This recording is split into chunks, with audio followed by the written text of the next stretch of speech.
Hello students, कैसे हैं आप सभी। आप लोगों ने अधिकतर जो है लोगों को सुनता मतलब बोलते हुए सुना होगा कि हमारा बच्चा इतने घंटे पढ़ता है, हमारा बच्चा इतने घंटे पढ़ता है। और कई टॉपर्स भी जो रहते हैं वो अपने इंटरव्यू में बताते हैं कि वो 18-18 घंटे 20-20 घंटे स्टडी करते थे, या फिर ऐसी बहुत सारी चीज़ें होती है। बट क्या आप खुद सोचिए, एक्चुअल में ये पॉसिबल हो पाता है कि कोई भी एक बच्चा कंटिन्यूसली दिन के 18 घंटे पढ़ सके या 20 घंटे पढ़ सके। एक दिन होता है आपका 24 घंटे का। उस एक दिन के 24 घंटे में से आपको कम से कम 8 घंटे तो सोने के लगते हैं मिनिमम। अगर आपके ब्रेन को, अगर आप इतना ज़्यादा पढ़ाई कर रहे हो तो कम से कम 8 घंटे की नींद होना ज़रूरी है। और बाकी भी बहुत सारी नेसेसरी हमारे जो रहता है रूटीन रहता है जिन्हें हमें फॉलो करना रहता है। अगर उन सबको भी फॉलो किसी भी तरीके से करा जाए तो भी 18 घंटे का समय या 20 घंटे का टाइम सिर्फ एक दिन में निकाल पाना वो पॉसिबल नहीं होता है स्टडी करने के लिए। अब आपको बात ये आएगी, अब आपके मन में ये बात आती है कि किस तरीके से हम कितने घंटे स्टडी करें ताकि हम एक इफ़ेक्टिव तरीके से पढ़ के टॉपर बन सकें। या कहीं भी टॉपर्स जो है जिन्होंने, मैंने बहुत सारे बच्चों को पढ़ाया है, कुछ मेरे मेरे बहुत सारे बच्चे जो हैं, स्टूडेंट्स जो हैं, वो टॉपर्स भी रह चुके हैं। और उनको जब मैंने उनसे बात करी, जब उनसे स्टडी करी कि वो किस तरीके से पढ़ाई करते हैं, क्या करते हैं, तो उससे मुझे बहुत सारे इंटरेस्टिंग फैक्ट्स पता चले हैं। आप बोल सकते हैं, मैं ये पहली बात बोल रहा हूँ कि कोई भी बच्चा 18 या 20 घंटे इतना नहीं पढ़ सकता है। Exception are also there. Continuously 18 घंटे पढ़ना पॉसिबल नहीं है, बट फिर कुछ कुछ बच्चे रहते हैं वो पढ़ लेते हैं।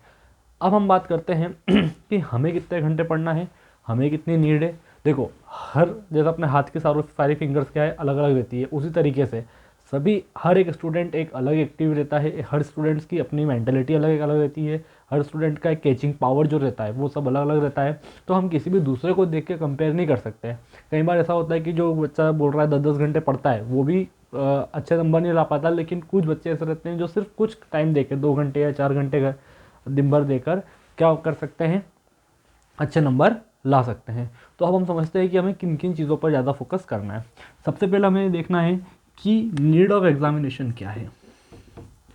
नीड ऑफ एग्जामिनेशन, बनी बात है, हम पढ़ रहे हैं तो मतलब हमारे पढ़ने का जो मेन एम है वो हमें कोई ना कोई सी एग्ज़ाम देना है। तो सबसे पहले हमें समझना पड़ेगा कि नीड ऑफ एग्जामिनेशन क्या है, उसमें हमें कितने घंटे में कितना पेपर आता है, क्या उसकी एग्जामिनेशन से। जैसे कि अगर हम बात करें कॉम्पिटिटिव एग्ज़ाम है, जैसे आपका जेई हो गया, नीट हो गया, तो उसके अंदर आपके पास एक बहुत बड़ा सिलेबस रहता है और पर्टिकुलर उसके लिए पर्टिकुलर टाइम रहता है, उसको उतने ही टाइम में उस सिलेबस को कवर करना रहता है। लेकिन जब हम बात करते हैं आपके 9th-10th की एग्ज़ाम की या बोर्ड्स की एग्ज़ाम की, तो उसके अंदर हमें सिलेबस इतना ज़्यादा नहीं रहता है as compare to other competitive exam. And हमारे पास उसके अंदर जो टाइम स्पान रहता है वो भी करीब करीब हमारे पास 9 से 10 महीने का हमारे पास एक टाइम स्पान रहता है। तो सबसे पहले हमें देखना पड़ेगा कि नीड ऑफ एग्जामिनेशन कौन सा है। दूसरा ये देखते हैं कि हमारा अटेंशन कितना है। हमारा अटेंशन कितना है पर्टिकुलर किसी भी सब्जेक्ट को लेकर। हम किसी भी चीज़ पर जितना ज़्यादा उसको अटेंशन से पढ़ेंगे, जितना ध्यान से उसको पढ़ेंगे, हमें उस चीज़ को समझने में उतना ही कम समय लगेगा। उसके बाद में होता है जो आपका nature of need of examination हो गया, अटेंशन हो गया, और आपकी कैपेबिलिटीज़ कितनी हैं, आप कितने घंटे बैठ के पढ़ सकते हो या कौन सा टॉपिक पढ़ सकते हो। जैसे कि अगर आप देखते हैं कि अगर आपको कुछ आपका कोई इंटरेस्टिंग, आपका जैसे मैथ्स अगर आपका फेवरेट सब्जेक्ट है, तो अगर आप उसको कंटिन्यूस बैठ के 2 से 3 घंटे भी क्या कर सकते हो, अच्छे से पढ़ सकते हो। लेकिन अगर कोई सा चैप्टर है जो आपको, सपोज़ कोई भी एक पर्टिकुलर चैप्टर जो पर्टिकुलर सब्जेक्ट है वो आपको पसंद नहीं है, उसमें आपका इंटरेस्ट नहीं है, तो आप उसको 2 घंटे भी या 45 मिनट्स का एक लेक्चर भी आपके लिए उसमें बहुत ज़्यादा आपको ऐसा लगता है कि अरे 45 मिनट्स का लेक्चर कब खत्म होगा। तो ऐसी बहुत सारी चीज़ें रहती है, उसके अंदर आपका खुद का सेल्फ इंटरेस्ट भी होना, कैपेबिलिटी है, उसको आपका खुद का इंटरेस्ट भी बोल सकते हैं। अब बात ये आती है कि हमें पढ़ना कितनी देर है, कैसे पढ़ना है। एक नॉर्मल सी बात समझते हैं, मैं आपको एक कहानी सुनाता हूँ। होता क्या है कि हम अवेयर नहीं रहते हैं कि हमें कितना कब कैसे पढ़ना है, उसको आपको आज मैं बिल्कुल डिटेल में समझाने वाला हूँ। एक रेसलर है, एक रेसलर था एंशियंट ग्रीक में, जिसकी वो सबसे माना जाता है कि सबसे स्ट्रॉन्गेस्ट रेसलर रहा है आज तक के टाइम पे। उस रेसलर की ये थी कि वो रेसलर जो है अपने शोल्डर्स के ऊपर पूरे एक बुल को उठा लेता था। जो कि बुल काफ़ी भारी रहता है, वो पूरे एक बुल को अपने शोल्डर्स पे उठा लेता था। तो उससे पूछा गया कि ये बुल्स को आप इतना ज़्यादा हेवी कैसा बना, तो उसने किस तरीके से ऐसा करा है कि वो पूरे बुल को अपने शोल्डर पे उठा सके। तो जो उस बुल जो रेसलर था उसने बताया कि मैं इस बुल को बचपन से उठाते आ रहा हूँ। जब मैं भी छोटा था और ये बुल भी छोटा था। तो जैसे जैसे मेरी एज बढ़ती गई वैसे वैसे इस बुल की भी एज बढ़ती गई और मैं उसको रोज़ उठाने लगा। तो रोज़ उठाने से क्या हुआ कि मेरी जिस तरीके से उसका वज़न बढ़ रहा था, मेरी कैपेबिलिटीज़ भी उसी तरीके से बढ़ते जा रही थी।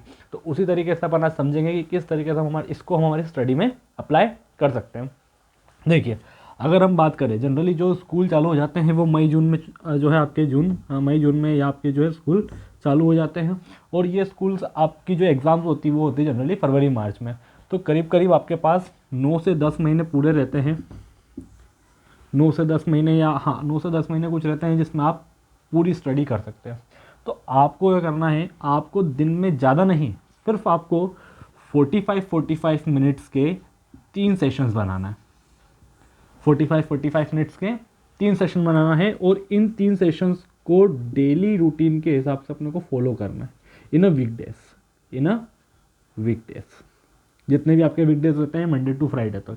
अभी जो 45 मिनट्स के जो आपने 3 सेशंस बनाए हैं इसमें आपको क्या करना है ये आपको ज़रूरी है।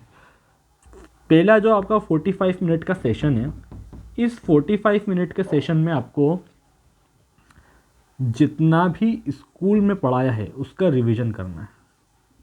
स्कूल का रिवीजन फर्स्ट 45 मिनट में।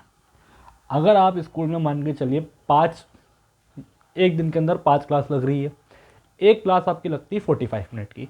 अब 45 मिनट में कोई भी टीचर अगर आपको आके पढ़ाता है तो वो पहले आपको एक्सप्लेन करेगा, फिर आपको चीज़ें लिखवाएगा, तो उसमें पर्टिकुलर उसका टाइम लगता है। तो आपको उसको रिवाइज करने में इतना टाइम नहीं लगेगा। आप आराम से उसको जितना भी आपको स्कूल में पढ़ाया है, आपको सिर्फ एक बार जो आपने नोट्स, जो स्कूल में आपने नोट्स लिखे हैं या जो आपके इक्वेशन सॉल्व करी है या आपने कुछ क्वेश्चंस करे हैं, उन सभी को सिर्फ आपको एक एक बार पेज पलटा कर देखना है कि हाँ मैंने आज स्कूल में ये चीज़ें पढ़ी है। तो फर्स्ट 45 मिनट्स आपको देना है स्कूल के रिवीजन पर कि आज मैंने ये चीज़ें पढ़ी है। सेकेंड 45 मिनट का जो सेशन है, उस 45 मिनट के सेशन में आपको नोट्स बनाना है, नोट्स मेकिंग एंड आपको जो है क्वेश्चन सॉल्व करना है। जैसे नोट्स मेकिंग क्या हो गया, जैसे अगर आप साइंस पढ़ रहे हैं या सोशल पढ़ रहे हैं तो उसमें से आपको जो चीज़ें लगी, अरे हाँ यार ये इंपॉर्टेंट पॉइंट है, अरे हाँ ये इंपॉर्टेंट पॉइंट है, इस चीज़ से मैं जो है ये कर सकता हूँ, तो आपको सबसे पहले क्या करनी है, उसकी नोट्स मेकिंग करनी है। जो उसमें से इंपॉर्टेंट पॉइंट है उनको आपकी कॉपियों में लिखना है और बचे हुए टाइम में आपको जो है क्वेश्चन सॉल्व करना है। जैसे अगर मैथ्स है तो मैथ्स का पर्टिकुलर एक टॉपिक अगर आपको करा दिया है, वो मेथड आपको समझ आ गई है, जब आप रिविजन करेंगे आपको समझ आ जाएगी, तो उस मेथड से रिलेटेड आपको और भी क्वेश्चंस करना है। और लास्ट का जो 45 मिनट्स का एक और जो सेशन रहेगा, उसमें आपको नेक्स्ट डे स्कूल में नेक्स्ट डे जो आपको पढ़ाने वाले हैं उसके बारे में आपको थोड़ा सा खुद से पढ़ के जाना है।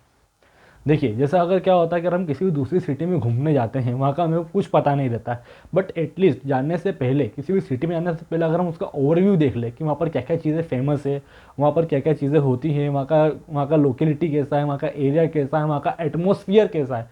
जैसे अगर जैसे क्या होगी, ठंड है, ठंड में अगर हमें शिमला मनाली ऐसी कोई जगह जाना है तो हमें पहले से पता है कि वहाँ पर बहुत ज़्यादा ठंड रहती है, और ठंड के टाइम में बहुत ज़्यादा ठंड रहेगी तो हमें वहाँ पर करना पड़ेगा, गर्म कपड़े लेके जाना पड़ेंगे।